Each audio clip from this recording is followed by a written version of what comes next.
Let's just go for it, I guess. I kind of feel like the camera, the window, the sweater, I'm looking very silvery this morning, but we're gonna lean into it. We got Mr. Pumpkin over here to bid adieu to the holiday spooky season with a beautiful part 2. Bid adieu, part 2. I made a video maybe 2 or 3 weeks ago talking about how I learned to fall in love with fitness, how fitness changed my life, tips and tricks I've learned along the way to make me feel like I'm actually doing this for me and my body and my health. And that first video had me like a little heated because I went into topics that I feel very passionate about. Why are we all still trying to fit the same type of mold? It's infuriating. Absolutely just, it gets my gears so grinded. But today I want to keep it like fun, lighthearted, give you a lot of tips that actually worked for me because fitness shouldn't be a chore. It's not a punishment. If anything, it should be adding to our lives. So this is how I changed my mindset. This is how I did it. We're sitting crisscross applesauce. That means business. I was actually just having this conversation with 2 of my friends last night, but I was talking about how a lot of my fitness journey has been dictated by really whatever I was seeing online. I'd probably say the first time I started working out on my own was when I stopped doing cheer. Then I would see pretty much everybody on my Instagram feed doing BBG, the Bikini Body Guide. Then when that did not work for me, I moved on to the next thing I saw on my Instagram feed, which was strength training. When I got bored of that, I moved on to the next thing, which was spin classes, and on the cycle went. And it was really because, just from my perspective, like I have bad FOMO, and I felt like if I wasn't doing this type of workout, then I wasn't doing the best thing for me. When in actuality, the best thing I could have been doing for me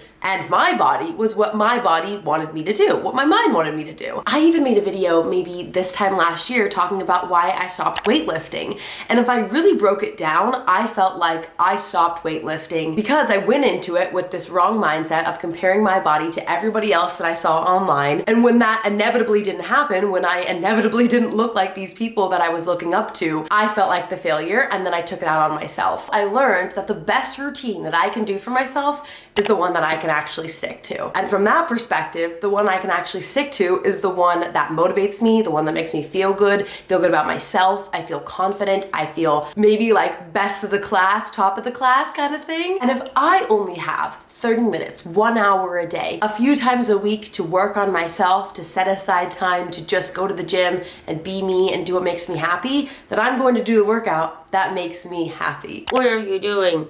What are you doing? This next one was inspired by a TikTok I saw from LC Gerard. And I kind of feel like I loved it because it contradicts pretty much everything that you typically hear from a fitness influencer or really anybody that's selling you some sort of fitness wellness product. Bottom line, if you feel like your fitness routine, your wellness journey, whatever it might be, is getting in the way of you living your life, it's not worth it.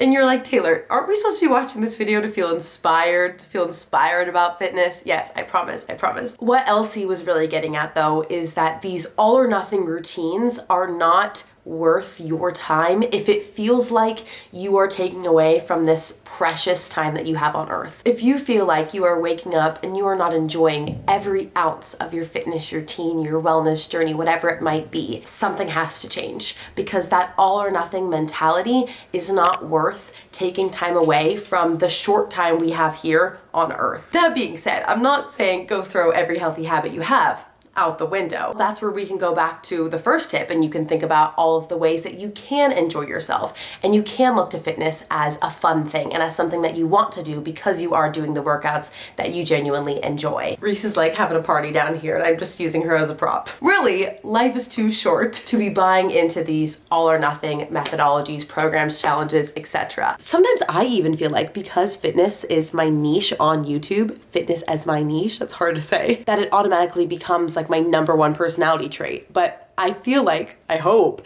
I'm a lot more interesting of a person than having myself be defined as somebody who works out. Because for the most part, a lot of people work out. And I love that I can bring like the joy and the fun aspect of movement, hopefully with my platform. But I never want to get to the place where I feel like the most interesting thing about me is my workout routine. Because I promise you, it's not. And lastly, this is pretty interesting. Another point made by Elsie Gerard. If your healthy habits are interfering with your life, they're not healthy. Eek! I'm not taking it anymore. My hair is bothering the living heck out of me, so I'm going to use my broken clip. An absolute tragedy. I just broke this yesterday. But now it's game time. Let's talk about accountability, because if we're going to think about this from a very strategic, technical perspective, there are a lot of great tips that I can offer that have helped me hold myself accountable even on days when I don't have motivation, which is most days, and I feel like I actually reach my goals because I'm following these practices. We're moving forward taking into consideration those first two tips. You're doing the workouts you love, you're making sure that your health journey is adding to your life, you're living your life, you're living your dream. What's next? This is a new thing that I actually just started doing, but it has changed my workout game, okay? Every single week, at the beginning of my week, I pull out my Google Calendar, which now I've become absolutely obsessed with. Reese.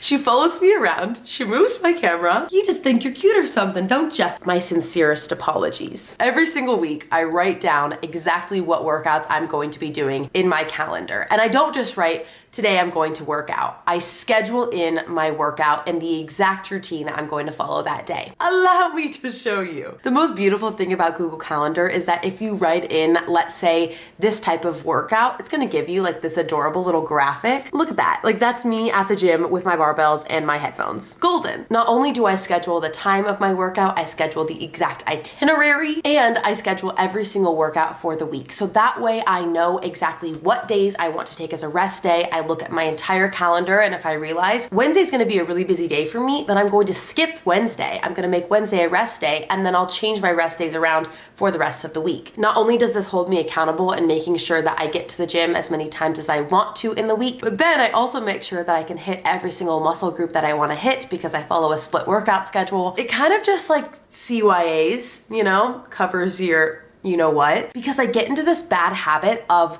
wishfully remembering what workouts I did every single day. Let's say it's Friday and I'm thinking back to the rest of my week and I'm telling myself, yeah, I totally worked out on Monday, when in actuality, I didn't do on Monday, but I can never remember. And I don't know, maybe that's a very personal problem. So if I'm writing down my goals and I'm saying, hey, I want to reach this in the next 3 months, and I'm not feeling like I'm making any progress, and I look back on my calendar and I see that maybe I've only worked out like 2 times per week when really maybe I had planned to work out 4 times, I can kind of call myself out and I can realize where my errors are, and then I can be better for next time. I know maybe that strategy doesn't work for everybody, but I really feel like I love writing things down, and having it in some sort of calendar format has just, it's worked immensely for me. And the sun is just like coming in like the Holy Spirit right now. It's a sign. It's a sign that this just works so well. It's the best methodology. I literally need to move. I can't even focus. I had this like weird thing for a while where I would get very embarrassed to talk about my fitness journey. And there's not even really a real explanation as to why, but I would just like hide it from people, or I would be like, oh, I'm going to the gym. I'm going to the gym. Like, I didn't want to promote it. I didn't want to talk about it, which is ironic now. Here we are. However, I think I can genuinely say that I feel a lot more confident in my routine, in myself, and going back to accountability, I feel a lot more held accountable by talking about my fitness journey with you all, with my family, with my friends, etc. I know this is probably very redundant, but there are studies that show that the more that you talk about your goals, the more that you tell them to somebody else, the more that you even write them down, pen, paper, on your phone, whatever, the more likely you are to actually achieve them. And it is like science. Studies show. No BS over here. If there's a goal in mind that you have for yourself, write it down. Tell somebody. Have somebody else hold you accountable. I tell Keith like every goal that I have, so then if I feel like maybe I'm kind of slacking, he's gonna call me out. And he does. Now, if you want to take that a step further, you can go into the workout buddy section, a lovely section to be in. There was this beautiful time when me and one of my best friends had our schedules synced up so well that we could go to the same workout class every single Thursday at 8 a.m. Now, of course, that came and went because life happens, things move on, etc. However, when that was happening, I felt so great knowing that she was gonna be there with me. If I was having a bad day, if I didn't want to go to class, I would go for her. I would go because I knew that she was also coming. I felt like if I didn't go, I would let her down. And it was always a fun time. It was always worth it, and I never ever regretted going. Whether she even knew it or not, she was holding me accountable through and through, because there were some days I didn't want to get out of bed. I didn't want to get up. I didn't want to work out in the slightest, but I got it done and I went there for her. Even if you don't like going to a workout class, you could even start your own workout challenge with a friend, with a buddy. I mean, that was even one of my motivations for starting my Step Into 21 fitness group, because I wanted to be able to hold myself accountable, hold you all accountable, hold each other accountable, make new friends, build the community, etc. And yes, Step Into 21 has kind of come and gone. Maybe we'll have a new challenge for 22, but it helps. It helps sharing in your fitness journey with the people around you, with people you love, and knowing that there's somebody else there that's holding your hand along the journey with you. Little bonus tip here. If you're a big fan of workout classes, I find them to be such a good way to really get your butt in gear. For the most part, there's usually a lot of penalties. If you don't show up to class in time, if you don't cancel your class in time, a fee. If you cancel last minute, if you're a no-show, a fee. If you sign up for some sort of membership with unlimited classes every single month or 12 classes every single month, you have to go or else you're losing money. And sometimes, honestly, like, that does get my butt in gear. It really does make me feel like I have to go, and if I don't, I'm burning through my pockets. From a more positive perspective, if you love a gym and you go there often, maybe it's an actual gym where you have a membership or you're going to a studio with an instructor, a lot of times if I fall in love with an instructor and I kind of follow her class around and maybe I intentionally sign up for her classes, if I don't show up, I kind of feel like I'm letting her down. And maybe that's a silly way to put it, but I do feel like you start to build a connection. Reese? You start to build a connection with your instructors, and I feel like they're going to get upset with me if I don't show up for class. And of course, they're never going to be mad at you, but it is another little good incentive to help you stick to your routine. I'm back in my chair because it's comfy and I can focus the best and kick the camera and be a good YouTuber. Fabulous. The last thing I want to say, at the end of the day, there's a lot of talk about, you know, your fitness journey and fitness motivation and your workout style and what you should and shouldn't do all across social media. And frankly, it's very overwhelming, especially from somebody who also talks about it myself. But you have to remember that you are doing this for you. At the end of the day, this is your life. This is your body. You are the person that is sitting with you at the end of the day. You're the only person that's going to be with you for the rest of your life. If you are not happy with your routine, if you're not happy with your lifestyle, your fitness journey, your anything, it's not worth it. If it helps you, it helps you. It doesn't have to be perfect. And in fact, it shouldn't be. It isn't going to be. At the end of the day, we are all out here just trying to better ourselves, just trying to work on ourselves.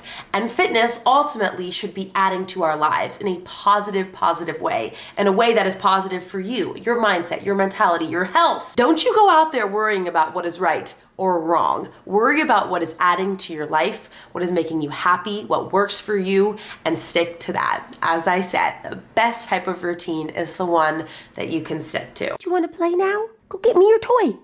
Go get the toy. Go get it. Go get it.